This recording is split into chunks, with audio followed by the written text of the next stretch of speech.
샬롬. 오늘도 주님의 말씀을 듣고자 이곳에 모이신 여러분들을 주님의 이름으로 환영합니다. 오늘은 요한복음 나들이의 마지막 종점이 되겠습니다. 오늘은 21장을 우리가 함께 보고자 하는데요. 그 21장을 보기 전에 요한복음, 왜 제가 요한복음을 선정을 했는지 거기에 대해서 짤막하게 말씀을 나눠보려고 합니다.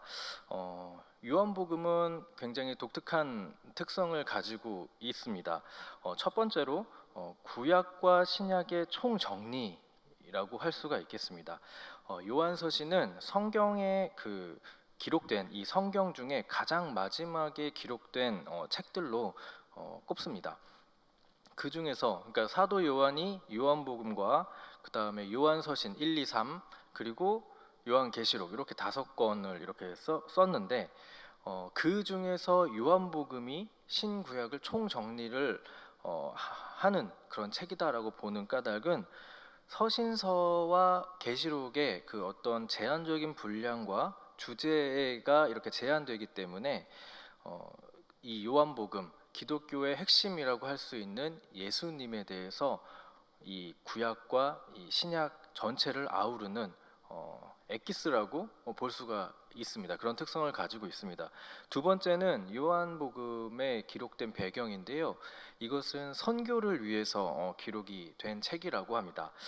기독교 신학 그리고 기독교 신앙의 근간이 되는 바로 우리의 주님이신 예수 그리스도에 대한 핵심에 대해서 많은 것들을 들고 다닐 수가 없는 그런 상황에서 옛날에는 두루마기가 엄청나게 컸잖아요. 그래서 그걸 다 들고 다닐 수가 없는 거죠. 그렇기 때문에 이 요한복음 하나만을 가지고도 복음을, 예수 그리스도를 전할 수 있도록 하기 위한 선교적인 특징이 있는 책입니다. 자, 이 얘기를 하는 이유는 들어보시면 아시겠습니다. 어쨌든 이 요한복음에 대해서 이런 특징을 가지고 있는 요한복음에 대해서 제가 다시 한번 말씀드리는 이유는 우리 성도님들께 일독을 권하기 때문입니다. 다시 한번 오늘 설교를 마친 다음에 이번 주에 다시 한번 이 요한복음을 읽어보신다면 더욱더 큰 은혜가 있을 거라고 생각을 합니다. 자, 오늘도 그렇다면 신학적인 사색과 상상을 동반해서 본문을 함께 살펴보도록 하겠습니다. 저번 설교에서 요한복음 20장을 다뤘었는데요. 기억하시나요? 요한복음을 읽어보시면 아시겠지만 요한복음은 20장에서 끝나도 무방할 만큼 굉장히 완벽한 엔딩을 가지고 있는 것을 우리가 볼 수 있습니다. 예수님의 부활과 함께 제자들에게 나타나셔서 샬롬을 선포하시고 의심하는 제자를 친히 찾아가셔서 믿는 자가 되어라 라고 이렇게 말씀을 하시고 또 오늘날 우리에게도 믿는 자가 되어라 라고 이렇게 같이 말씀하셨다는 것을 우리가 저번 주에 살펴봤는데요. 마찬가지로 거기에서 끝나는 것이 아니고 이 20장 31절에 오직 이것을 기록함은 너희로 예수께서 하나님의 아들 그리스도이심을 믿게 하려 함이요 또 너희로 믿고 그 이름을 힘입어 생명을 얻게 하라 함이라. 이렇게 아주 완벽한 깔끔한 요한복음의 목적까지 이렇게 정리를 했습니다. 그런데 21장까지 또 이어집니다. 이것을 한번 영화로 한번 상상해 본다면 20장까지 영화의 결론이 이제 다 났습니다. 화려한 음악, 장황한 그런 배경의 대단원에 막이 내리는 듯한 그런 느낌으로 카메라 앵글이 지상에서 하늘로 서서히 올라가면서 햇빛이 이렇게 내리쬐는 거죠. 네, 상상되시죠? 네, 그러면서 화려한 음악과 이런 것들이 웅장하게 울려 퍼지다가 점점 사라지게 됩니다. 그리고 페이드 아웃이라고 아시나요? 점점 검정색 화면으로 전환이 되는 그런 마감이 되는 어떤 이런 영화 기법이 사용이 되고 있습니다. 그거를 시청하는 우리의 입장에서 해피엔딩이구나 라고 하면서 자리에서 일어나려는 즈음에 갑자기 들리는 바닷가의 소리, 그러면서 다시 카메라는 하늘에서 아래로 비춰지게 됩니다. 카메라가 다시 이 디베라 호숫가로 이동하게 되는 거죠. 그리고 예수님의 제자들이 등장합니다.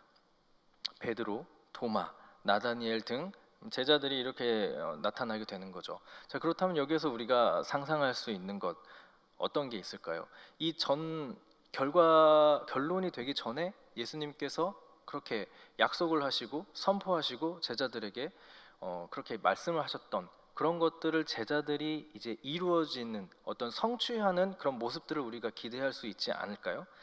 그런데 그거가 아닌 것 같습니다.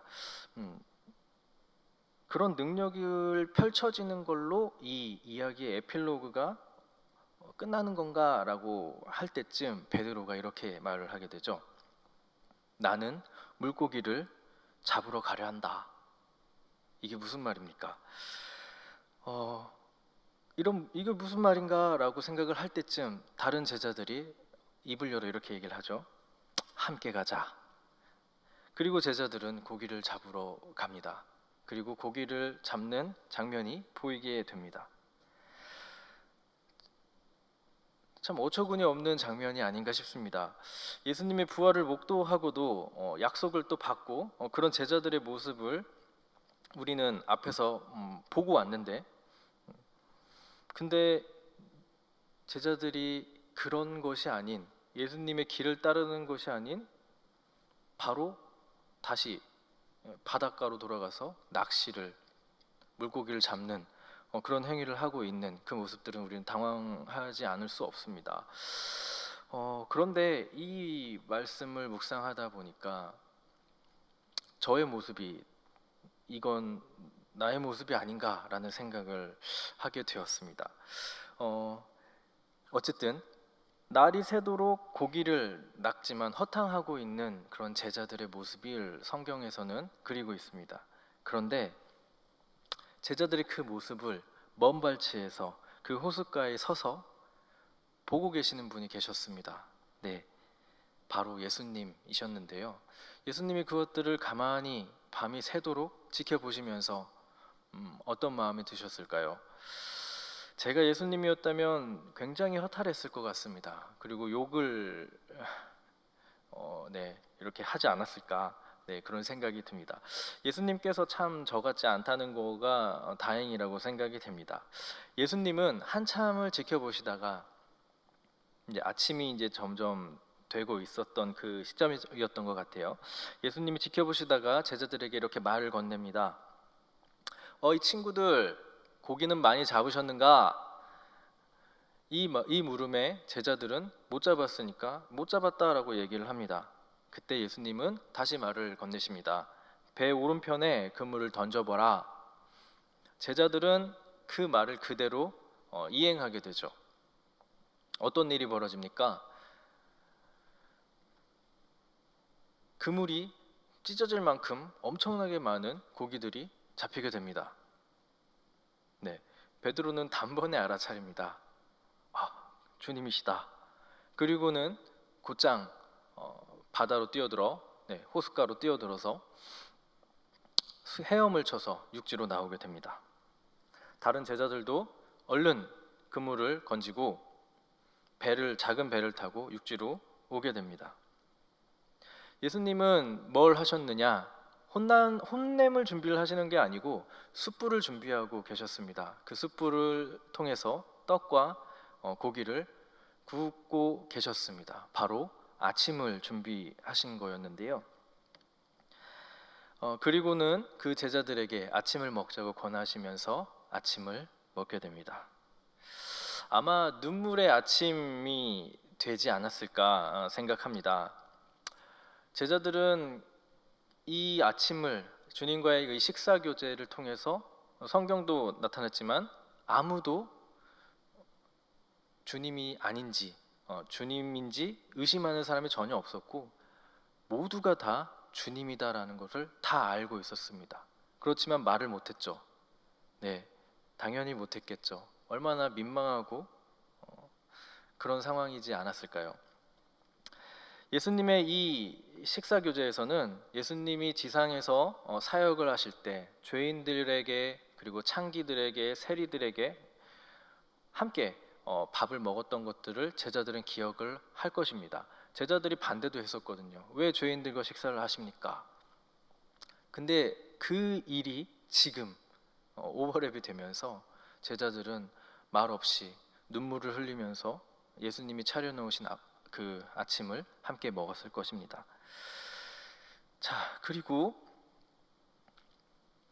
예수님이 선포하셨던 그 샬롬, 그리고 믿는 자가 되어라, 도마도 있었거든요. 도마도 그 자리에 있었습니다. 이게 얼마나 참 안타깝고 우픈 일인지 모르겠습니다. 제자들의 현실도, 자신들의 현실도 지금 직면을 했을 겁니다. 본문은 이후에 내용을 베드로라고 하는 사람에게 초점을 맞춰서 더 세부적으로 오늘날 우리에게 말씀하고 있습니다. 먼저 그 본문의 개역개정의 그 단락을 보면 15절의 그 위에 있는 단락을 보면 단락의 제목은 내 양을 먹이라 라고 이렇게 되어 있는데요. 이것을 NIV 버전으로 다시 한번 본다면 본문이 어떤 내용이 조금 더 명확하게 알 수 있었습니다. NIV 본문의 그 단락 제목은 Jesus reinstated 그리고 Peter 이렇게 되어 있어요. 단 세 단어로 되어 있는데 여기에서 reinstate는 직장, 직책 등으로의 복귀를 시키다. 그리고 원 위치, 상태로의 그러한 상태로의 회복을 시키다라고 하는 뜻이 있습니다. 네, 예수님께서 베드로에게 내 양을 먹이라라고 이렇게 얘기를 하셨다라고 하는 것은 바로 이 본문의 이 단락 내용이 예수님께서 베드로를 복귀시켰다는 것, 회복을 시켰다는 것, 이것을 내포하고 있습니다. 우리는 이 요한복음의 마지막 장인 21장, 오늘의 이 본문을 우리가 주목할 필요가 있습니다. 그리고 오늘의 이 단어 reinstated, 여기에 주목할 필요가 있습니다. 눈물의 아침 식사를 마치고 예수님은 베드로를 부르십니다. 그리고 우리가 모두 알듯이 3번 나를 사랑하느냐라고 질문하십니다. 처음 물음에 베드로는 그렇습니다 주님, 내가 주님을 사랑하는 줄 주님께서 아십니다 라고 대답했고, 두 번째 동일한 물음에 베드로도 첫 번째 대답처럼 동일하게 그렇습니다 주님, 내가 주님을 사랑하는 줄 주님께서 아십니다. 근데 주님은 거기에 그치지 아니하시고 또 한 번, 마지막으로 한 번 더 말씀을 하시죠. 내가 나를 사랑하느냐? 이때 베드로는 근심을 하면서 주님, 내가 주님을 사랑하는 줄을 주님께서 아십니다. 주님께서 모든 것을 아십니다 라고 이렇게 하면서 보다 더 겸허한 자세, 겸손한 자세로 대답을 하는 것을 우리는 볼 수 있습니다. 우리는 이 세 번째 물음과 답에 또 주목을 할 필요가 있습니다. 예수님의 질문은 나를 사랑하느냐 였고 베드로의 답은 그렇습니다 였죠. 베드로가 이 세 번의 질문에 답을 하면서 어떤 생각이 들었을까요? 예수님은 왜 3번을 얘기를 하셨을까요? 베드로가 3번 부인했기 때문에 그랬을까요? 물론 그럴 수도 있겠죠. 그런데 우리가 조금 더 이 요한복음 전체를 통해서 우리가 본다면 예수님은 베드로의 그 성격, 그리고 베드로의 그 자세와 태도, 그리고 그 마음, 여기 이 전부를 다 생각하시고 세 번을 물어보신 것 같습니다.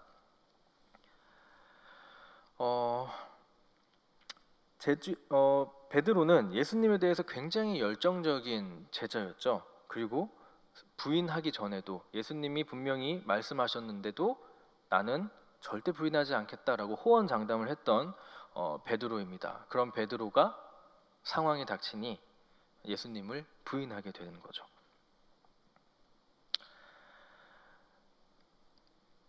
제가 이 말씀을 어릴 때 참 어렸었나 봐요. 그때는 베드로에 집중을 해서 참 제자가 나라면 안 그럴 텐데 제자라는 사람들이 점점점 하면서 그렇게 좀 비판적으로 비관적으로 이렇게 본 기억이 있습니다. 그런데 제가 이 말씀을 보면서 저에 대해서 보게 되었습니다.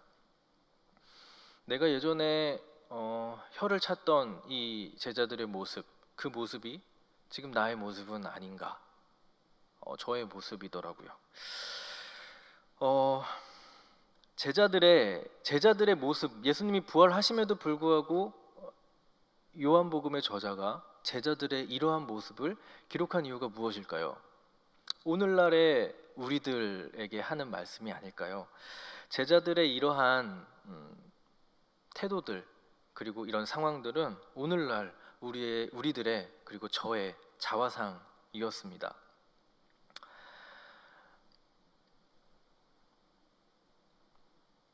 지금 이 베드로의 이야기를 통해서 하나님께서는 저에게 말씀을 하고 계셨습니다. 그리고 2000년 전에 그 사건이 지금 내 앞에 펼쳐지게 되고 나의 사건으로, 베드로가 겪은 사건이 아니고 나의 사건으로 이렇게 펼쳐지는 것을 경험할 수 있었습니다. 이 질문은 굉장히 무섭게 다가왔습니다. 그리고 무겁게 다가왔습니다. 사랑합니다 라고 이렇게 답하면 끝나는 것이 아니었던 거죠. 예수님은 그리고 저와 우리에게 어떤 이 당연하지라고 하는 그 게임 아시나요? 그것을 하신 게 아니었던 것이죠. 단순히 사랑 고백을 받고자 나 사랑해? 나 사랑해? 사랑한다고 말해줘 라고 이렇게 하는 그런 연인의 심정이 아니었던 것입니다. 세 번째 물으셨을 때 근심한 베드로가 이해가 되기 시작했습니다. 왜 자꾸 묻는 거지? 도대체 못 믿으시나? 이런 게 아니었죠. 예수님은 알고 있었죠. 그리고 베드로도 알고 있었습니다. 예수님은 베드로에게 예수님을 따르는 제자의 길, 믿는 자의 길에 대해서 이 질문을 통해서 나를 사랑하느냐라고 하는 질문을 통해서 초청을 하고 계신 겁니다. 도마에게 믿는 자가 되라고 말씀하신 예수님을 기억하시죠? 도마는 믿었습니다. 예수님을 믿었어요. 그렇기에 주님이신 줄 알고 얼른 노를 저어서 바닷가에서 이쪽으로 온 거죠. 베드로도 마찬가지죠. 예수님을 믿었죠. 그리고 베드로도 예수님을 사랑했죠.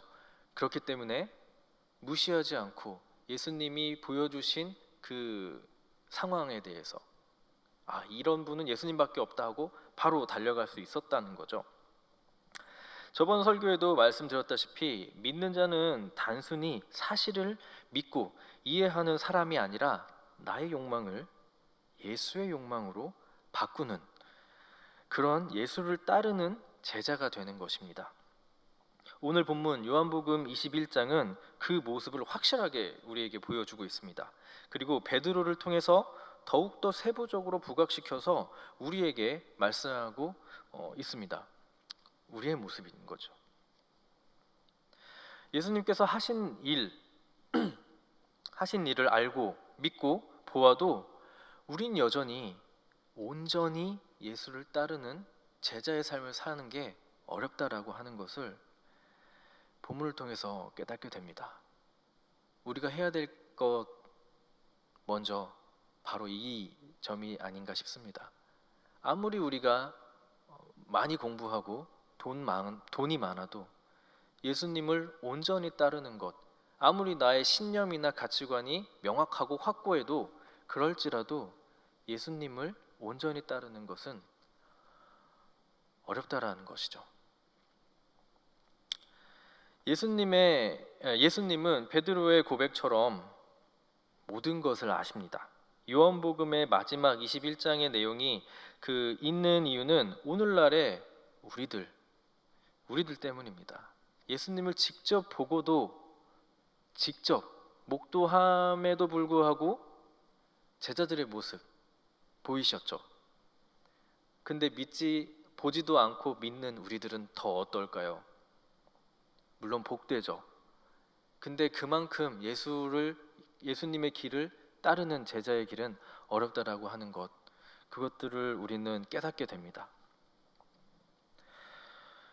그런데 예수님은 그런 알 수 없는 공허감, 그리고 시리에 빠진 자신감을 상실한 그런 제자들에게 찾아오셨다는 것, 직접 찾아오셔서 꾸짖지 아니하시고 식사를 준비하고 계시면서 위로하시고 격려하시고 다시금 그 길로 인도하실 수 있는, 그 길을 다시 한번 제시하시고 우리를 그 길로 다시금 걷게 할 수 있도록 초청을 하신다는 것을 또한 오늘의 말씀을 통해서 우리는 볼 수 있습니다. 그렇다면 우리가 해야 할 일 무엇일까요? 다른 것을 다 떠나서 오늘의 우리가 찬양을 했던 것처럼, 그리고 예수님이 3번이나 물으셨던 것처럼 그 질문에 답을 하는 것일 것입니다. 네, 우리가 오늘 해야 될 일은 예수님을 더욱 사랑하는 것입니다. 내 주 되신 주를 참 사랑하고 이전보다 더욱 사랑하는 일일 것입니다. 다른 사람이 무엇을 하든 어떤 길을 가든 세상에서 무엇이라고 얘기하든 그런 것과 상관없이 예수님을 사랑하고 그 길을 따르는 것. 주님께서 오늘 우리에게 동일하게 물으십니다. 내가 나를 사랑하느냐? 왜 이렇게 물으시는 겁니까? 앞에서 요한복음의 독특성을 말씀드렸었죠. 구신약의 총정리 그리고 선교. 네, 그렇습니다. 하나님의 나라가 선포가 되었고 그 약속이 이루어지고 있기 때문입니다. 그리고 그 역할을 받은 사람들이 바로 우리들이기 때문입니다. 예수를 진정 따르는 제자들, 믿는 자들, 예수님을 사랑하는 자들, 네, 오늘날 우리와 우리의 교회입니다. 오늘 우리는 이 말씀을 통해서 생각해 봐야 됩니다. 예수님을 따르기보다 나의 욕망에 집중하고 제자의 일상에서 벗어난 우리에 대해서 말이죠. 그런 우리들에게 예수님은 찾아오시고 다시 물으십니다. 너는 나를 사랑하느냐? 길에서 벗어난 사람들에게도 예수님은 친히 다시 찾아오셔서 우리가 다시 복귀하고 회복할 수 있는 기회를 주십니다.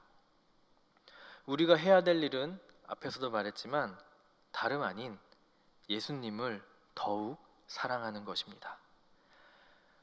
자신만만한 태도가 아닌 겸손하고 겸허한 태도로 성실히 주님을 사랑하는 것입니다. 그런 저와 여러분들이 되기를 소망합니다.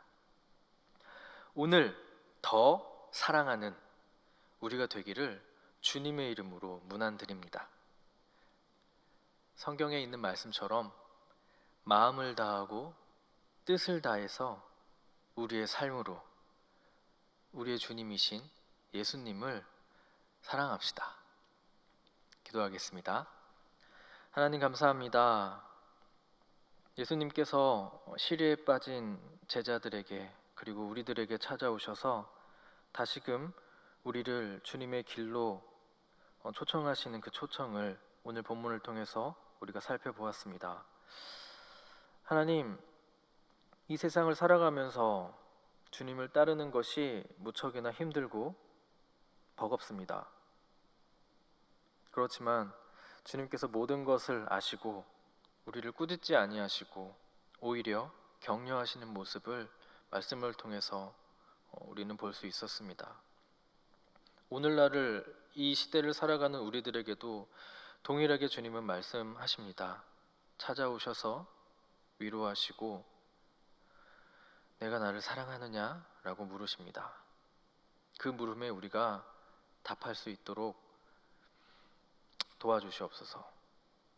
주님을 더욱더 사랑하는 저와 우리 영동중앙교회 성도들 그리고 이 한국교회 이 세계로 뻗어져 있는 주님의 몸된 교회들이 되기를 소망합니다.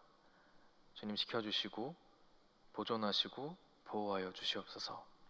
감사드리며 예수님의 이름으로 기도드렸습니다. 아멘.